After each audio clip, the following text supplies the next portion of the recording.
গাজীপুরে সাংবাদিক তুহিন হত্যার প্রতিবাদে ফরিদপুর প্রেসক্লাবের বিক্ষোভ ও মানববন্ধন অনুষ্ঠিত হয়েছে। শনিবার দুপুরে ফরিদপুর প্রেসক্লাবের উদ্যোগে অপরাধীদের দ্রুত গ্রেফতার ও দৃষ্টান্তমূলক শাস্তির দাবিতে এই কর্মসূচি পালন করা হয়। ফরিদপুর প্রেসক্লাবের সভাপতি কবিরুল ইসলাম সিদ্দিকের সভাপতিত্বে এ সময় বক্তব্য রাখেন সাংবাদিক নাজিম বকাউল, এহেসান রানা, শেখ মনির, এস.এম. মাসুদুর রহমান তরুণ, প্রেসক্লাবের সহসভাপতি আশরাফ হোসেন দুলাল, প্রেসক্লাবের নির্বাহী কমিটির সদস্য এস.এম. জাহিদ, প্রেসক্লাবের সাধারণ সম্পাদক মাহবুব হোসেন পিয়াল, সহসভাপতি সঞ্জীব দাস, দৈনিক বাংলার আকাশ পত্রিকার সম্পাদক ওহিদুজ্জামান প্রমুখ।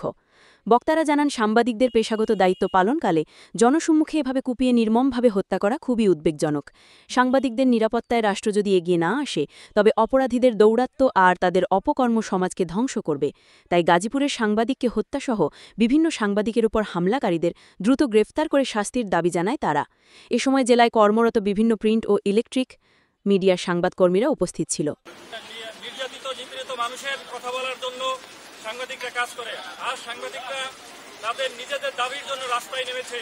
দুঃখজনক, এই সাংবাদিক আসাদুজ্জামান তুহিন তার দায়িত্ব পালন করতে গিয়ে রাষ্ট্রের মানুষকে সংবাদ পরিবেশন করতে গিয়ে নির্মমভাবে হত্যার শিকার হয়েছে।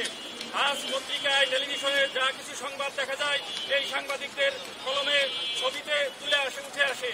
আর সেই কাজে যদি সাংবাদিক হত্যার শিকার হয়, নির্মমভাবে হত্যার শিকার হওয়ার পরে তার পরিবার, অসহায় পরিবার আরও অসহায় হয়ে পড়ে, তার মাসুম বাচ্চা এতিম হয়ে পড়ে। রাষ্ট্রের দায়িত্ব এই সাংবাদিকদের নিরাপত্তা দেয়া, তাদের পরিবারের সুরক্ষা দেয়া। কোনো সাংবাদিকের উপরে জুলুম নির্যাতন করা হবে না। কিন্তু আমরা কি দেখতে পাচ্ছি, এই গত এক বছরে আমরা যেটা দেখতে পাচ্ছি সেটা হলো আইন শৃঙ্খলার চরম অবনতি। এবং এই অবনতির কারণে আমার মনে হয় এই সরকারের উপরেই মানুষের আস্থা উঠে যাচ্ছে। সুতরাং আমি সরকারের প্রতি আহ্বান জানাবো, আর যেন এই ধরনের কোনো ঘটনা না ঘটে এবং এর যেন দৃষ্টান্তমূলক সাজা হয়, এই জন্য আমরা সরকারের কাছে জোর দাবি জানাচ্ছি। গাজীপুরে আমাদের সব সাংবাদিক, আমাদের সহকর্মী তুহিনকে 85 উন্মাদনায় চাঁদাবাজরা, দেশদ্রোহীরা নির্মমভাবে হত্যা করেছে। এই হত্যার প্রতিবাদে আজকে ফরিদপুর প্রেস ক্লাব সহ সারা বাংলাদেশের সাংবাদিক সমাজ রাজপথে এসেছে। আমরা মানববন্ধন করছি, আমরা বিক্ষোভ করছি।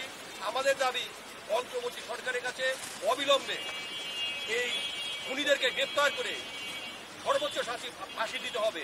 আর যদি তা না হয়, আর সারা দেশে যেভাবে সাংবাদিকদের পরে বিভিন্ন জায়গায় বিভিন্ন হামলা হচ্ছে, তাদের কাজে বাধা প্রদান করা হচ্ছে, আমরা এই অন্তর্বর্তীকালী সরকারের কাছে আমাদের দাবি, তারা যেন সাংবাদিকদের নিরাপত্তায় সর্বোচ্চ ভূমিকা পালন করে। আমাদের সভাপতি ইতিমধ্যে বলেছেন, আপনারা জানেন, সাংবাদিকরা জাতির বিবেক, এরা রাষ্ট্রের চতুর্থ স্তম্ভ। এই স্তম্ভ ধ্বংস করার জন্য সমস্ত যুগে যুগে ফ্যাসিস্টরা, এই ঔপনিবেশিক শাসন আমল থেকে শুরু করে অদ্যাবধি পর্যন্ত ফ্যাসিস্টরা কাজ করে যাচ্ছে। এই চতুর্থ স্তম্ভকে ধ্বংস করার জন্য আমরা আশা করব আমাদের 24-এর যে গণ-অভ্যুত্থান, এই 24-এর গণ-অভ্যুত্থানের যে চেতনা, যে স্পন্দন, এই স্পন্দনকে বুকে ধারণ করে এই সরকার আমাদের প্রতি সম্মান জানাবে।